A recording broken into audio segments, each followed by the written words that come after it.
22-এর মধ্যে 2টো ভারতীয় জনতা পার্টি আর 20টা তৃণমূল কংগ্রেসের। আমি এখনও তৃণমূলের বিধায়ক, সাসপেনশন বিধায়ক হিসাবে আগামী সোমবার বেলা 12টায় স্পিকার বিমান বন্দ্যোপাধ্যায়ের কাছে আমি আমার বিধায়ক পদ থেকে রিজাইন দেব।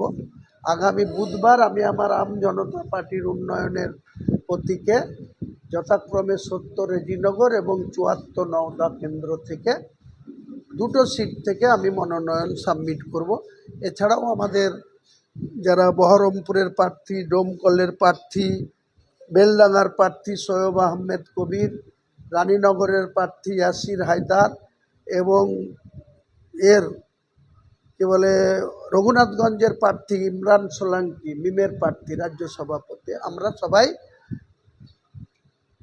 যে মাঠে অভিষেক বন্দ্যোপাধ্যায় 29 তারিখে আমতলায় মিটিং করবেন, আমি অন্ততপক্ষে তাদের জবাব দেওয়ার জন্য এই মুর্শিদাবাদের আম জনতা পার্টির পক্ষ থেকে আমরা সেই মাঠে, ও যদি 50,000 লোক করে, আমি 1 লক্ষ লোকের জমায়েত করে তার যোগ্য জবাব তৃণমূল কংগ্রেসকে দেব।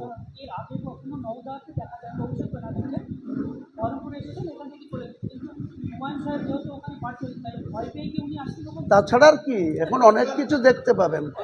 মমতা বন্দ্যোপাধ্যায় মুর্শিদাবাদে 1 তারিখে 2টো জায়গায় সভা করবেন। আমরা যেখানে যেখানে মমতার পিসি ভাইপো যাবে, আমি আর ওয়াইসি সেখানে সেখানে যাব, দেখব এদের কতটা দম আছে। এরা আমাকে বলছে ভোট কাটুয়া। মমতা বন্দ্যোপাধ্যায়ের পৈতৃক সম্পত্তি না মুসলমান ভোট। আমি আম জনতা উন্নয়ন পার্টির চেয়ারপারসন হিসেবে বাংলায় ইঞ্চিতে ইঞ্চিতে মমতা বন্দ্যোপাধ্যায়ের পার্টিকে আর ভারতীয় জনতা পার্টি বিজেপিকে দুটোই তলায় তলায় হিন্দুত্ব করতে চাই, আর উপরে তারা সংবিধানের কথা বলে আওড়ায়। কাজেই ওরাও সাম্প্রদায়িক, এও তার মাসি। কখনো কখনো দেখবেন অভিষেক আর মমতা ব্যানার্জির গোসা ভাঙাতে আমাদের কত কাঠখড়ি পোড়াতে হয় বাংলার মানুষকে। কখনো মমতা বন্দ্যোপাধ্যায় রেগে যান ভাইপুর উপরে, আবার ভাইপু পিসির উপরে। আমাদের দলে ওসব কিছু থাকবে না। আমরা নতুন দল করে, আগেই বললাম, বাংলায় কেন, ভারতবর্ষের ইতিহাসে অনেক দল আছে, অনেক দল রেজিস্ট্রেশন হয়েছে। কোনো দল 3 মাসের মধ্যে দল প্রতিষ্ঠা করে বিধানসভার মতো জনপ্রতিনিধির নিরিখে 200টা আসনে প্রতিদ্বন্দ্বিতা করার রেকর্ড ভারতবর্ষের রাজনীতিতে নাই। আমি আপনাদেরকে সাংবাদিক হিসেবে তথ্য দিয়ে বলছি, আপনারা জেনে নেবেন, যাচাই করে নেবেন।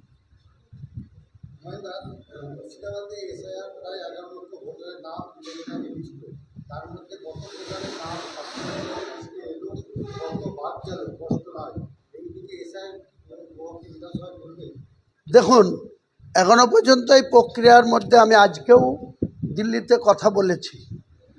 যারা দায়িত্ব আছে, জ্ঞানেশ কুমার আমাদের ভারতবর্ষের ইলেকশন কমিশনার, তার যে ফুল ব্রেঞ্চ, তার মধ্যে যে আধিকারিককে এইসবের দায়িত্ব দিয়েছে এবং ওয়েস্ট বেঙ্গলের যিনি দায়িত্ব আছেন, দুজনের সঙ্গে আমার কথা হয়েছে। তো এই কথা বলতে গিয়েও আমাদের দুঃখের আর শেষ নেই, কারণ আমাদের ফোনটা রাজ্য সরকার এমনভাবে ট্যাপ করে রেখেছে, আমরা ফোনে কোথাও কথা বলছি সেটাও করছে। তার জন্য আমাদেরকে ওরা যদি বাঘা ওল হয়, আমিও বুনোতে তোল, তার জন্য আমাকে এইরকম ফোনও ব্যবহার করতে হচ্ছে। এই ফোনেও আমাকে ইলেকশন কমিশনের সঙ্গে কথা বলছে, এখানে আর টের পাবে না কার সাথে কথা বলছে আর কি করছি। তো এই ফোনেও কথা বলেছি। একটু আগেও কমিশন থেকে ফোন এসেছিল, আমি প্রেস মিট করছিলাম বলে ফোনটা রিসিভ করতে পারিনি, কারণ অনেক ক্যান্ডিডেটের, আমার জঙ্গিপুরের যে ক্যান্ডিডেট, কালীগঞ্জের যে ক্যান্ডিডেট, ইনার নামও এখনও করে রেখেছে। আমি মেল করব ইলেকশন কমিশনের কাছে যে এদের নাম যাতে ইমিডিয়েটলি ভোটার লিস্টে উঠে যায়। আগামী মঙ্গলবারের মধ্যেই নিশ্চয়ই এটা তুলে নেব, কারণ যে সমস্ত চলছে এগুলো ভারতবর্ষের এই এসআইআরের নামে আননেসেসারি মানুষকে হয়রানি করা। তাদের ভারতীয় নাগরিকত্ব আছে, এতদিন ধরে তারা ভোট দিয়ে এসছে, তাদেরকে এইভাবে হয়রানি করা, তার জন্য মমতা বন্দ্যোপাধ্যায় 90% দায়ী, আর 10% দায়ী ইলেকশন কমিশন। কারণ ইলেকশন কমিশনের একটাই দোষ দেবো, যে এত শর্ট পিরিয়ডে, যেখানে 7,66,533 জন ভোটার, সেখানে 4 মাসের মধ্যে কোনো দিন এসআইআর করা হয় না, এসআইআরের কাজ সম্পন্ন করা যায় না।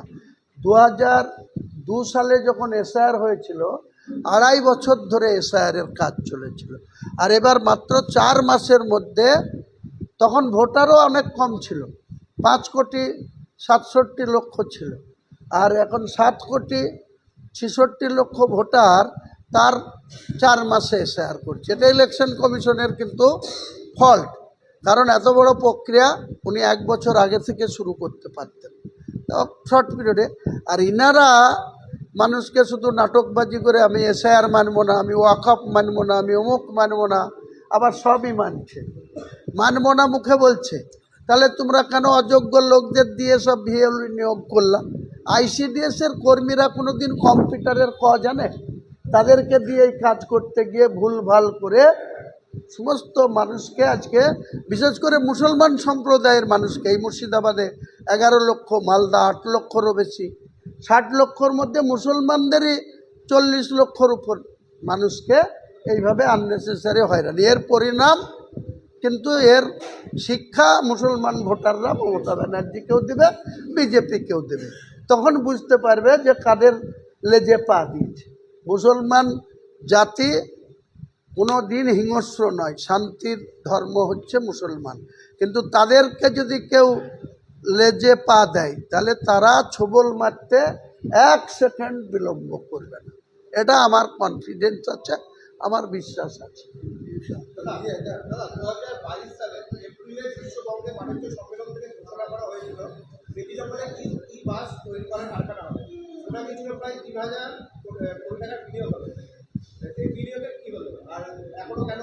ওটা মমতা ব্যানার্জিকে জিজ্ঞেস করেন। ওই নাটকবাজ মহিলা, উনি প্রতি বছর কলকাতায় ঘটা করে সব আম্বানি, আদানি, বড় বড় সব শিল্পপতিদের ডেকে নিয়ে আসেন, আর এলাহি খাওয়া দাওয়া, এলাহি ব্যবস্থাপনা রাজ্য সরকারের কোষাগার থেকে লোনের পর লোন বাড়িয়ে এসব করেন। আমরাও শুনেছিলাম, ঘটা করে বলেছিল বাসের কারখানা, মানে ডিজেল লাগবে না, ইলেকট্রিক বাস চলবে, তাহলে মানুষও কম ভাড়ায় বাস চাপতে পারত, ভালো হতো। বলেছিল 10,000 লোকের চাকরি কর্মসংস্থান হবে। পাঞ্জাবের একটা কোম্পানিকে ধরে নিয়ে এসেছিল, 3,000 কোটি টাকা তারা ইনভেস্ট করার কথা, 3টে ইটও তারা গাঁথতে আসেনি। মমতা ব্যানার্জির চালাকি তারা বুঝতে পেরেছে, যেখানে গিয়ে টাটা রতন টাটা তো মারাই গিয়েছে, তাকে কিভাবে ওই থেকে সিঙ্গুর থেকে তাড়িয়েছিল Mamata Banerjee.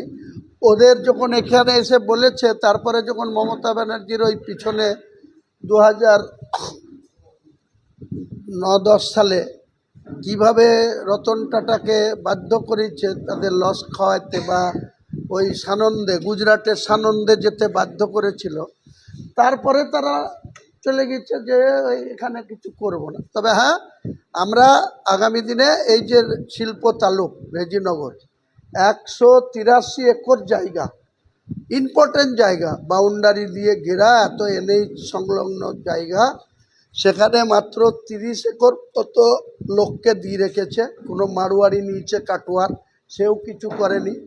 Jute corporation of India নিয়েছে কিছু, তারাও বিল্ডিং করে ফেলে রেখেছে। আমরা আগামী দিনে রেজিনগরের এমএলএ হচ্ছি, নওদার এমএলএ হচ্ছি। এই মুর্শিদাবাদ জেলার মেজর পার্সেন্ট সিট আমরা, এই মোশাররফ সাহেবরা, মনিরুলরা, সবাই আমরা জিতে যাব, নিশ্চিত থাকুন।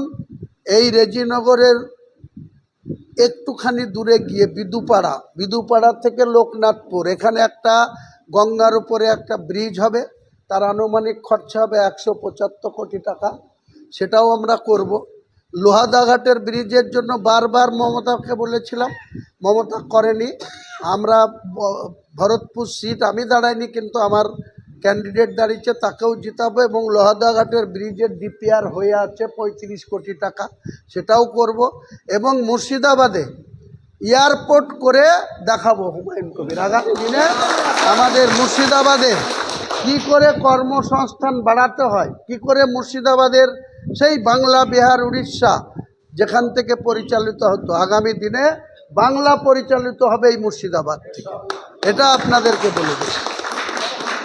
শুধু সময়ের অপেক্ষা, 4ঠা মে আসতে দিন। বিকেলবেলায় মমতা ব্যানার্জিকে আমরা সাদরে ভালো করে পালকি সাজিয়ে ওনাকে দীঘাতে দিয়ে আসবো। দীঘায় ওই যে মন্দির বানিয়েছে সেই মন্দিরে দিয়ে আসবো।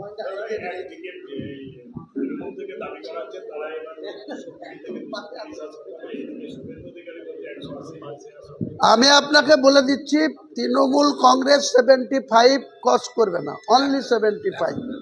77-এও যাবে না। বিজেপি তো 2021-এ 77 গিয়েছিল।